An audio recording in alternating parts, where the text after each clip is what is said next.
Good evening mga katropa. Andito na naman po ako.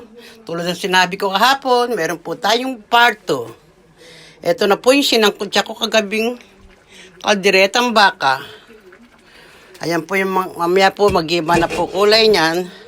Yan na po yung mga sangkap ko. Yung aking, ano ba tawag nila dyan? Salami. At ang aking isang rino.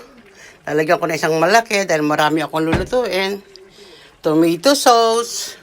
Instead na garbanzos po, nilalagay ko po ito po. Mushroom. Kasi wala po nakain sa amin ng garbanzos. Kahit po yung dalawang anak ko babae. Ayaw nila yon. Sayang naman kung lalagyan ko. Matatapon din lang naman. Yung ilagay ko na po yung makakain. Ito yung paborito nila. Ayan na po yung carrots at patatas.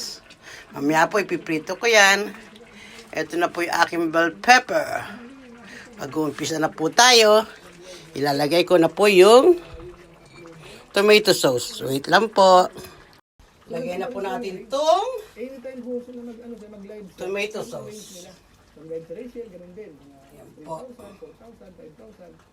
Mamaya ko na po ilalagay ito. Lagyan natin ng konting tubig. Tayo Philippine. So yung mga upload ngayon ni Ruel, kung tingnan natin. Ay, Philippine.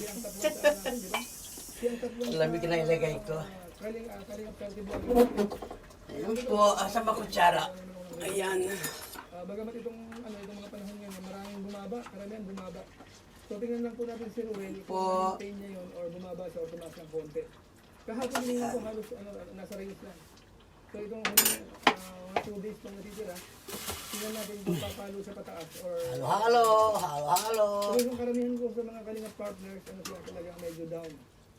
Ang nakita ko lang na medyo maganda-ganda yung performance ng buwan. May lalagay ko po yung rino pag medyo amara na po. Pero kahit karamihan talagang medyo bumaba yung mga views ng kalingap. Yung iba nga ho sa atin, mapapansin natin, kahit trending topic na yung Madaming paminta ko. Ibig sabihin, yan na yung inaasahan niyang malakas. Tuwa na naman po yung dalawang babae ko. Medyo mahirap. Isa po sa paborito nila to, kaldereta. Naramdam din po natin yung paborito din po ito ng anak ko. sa channel natin. Nasa nasa kabilang buhay na. Bagamat siyempre po yung revenue ng Eksakto, sa New Year, paborito niya to. Ito ang iaahin ko sa kanya. Pero kahit paano sa algorithm. 2 taon na po siyang wala sa mundo.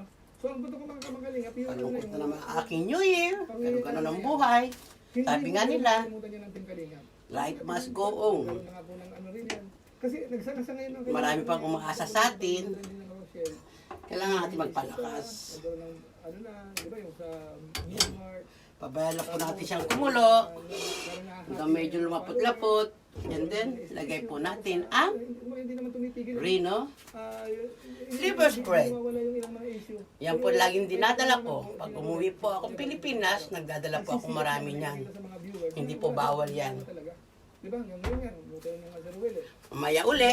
Hihiwalay ka na ba? O mag-stay ka? Di ba pinili nga po ni Ruel, mag-stay ka din kanina?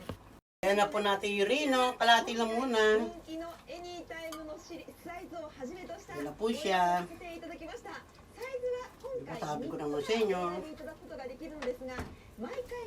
Kanya-kanya naman luto yan. Ito po yung namana ko lang sa aking isang ate.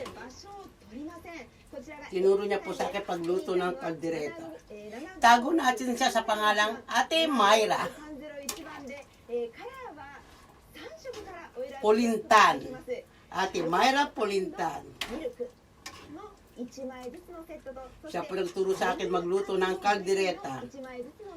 Best cooker din po yun. Nung araw po, meron po silang karinderya sa Makati, sa Guadalupe. Kinuwento na yung buhay na may buhay. Ayan na po siya. Mamaya po, iba na po yung tsura niyan. Pag natapos na po yan, ayan na po. Kala nyo ganyan kulay kasi medyo yung naka-filter. Mamaya, piprito na po natin yan. Carrots. Pahinga muna tayo sa aking maliit na tahanan. Yan po yung anak ko. Sa January 1 po, 2 years na po, death anniversary niya po. 2 years death anniversary niya po.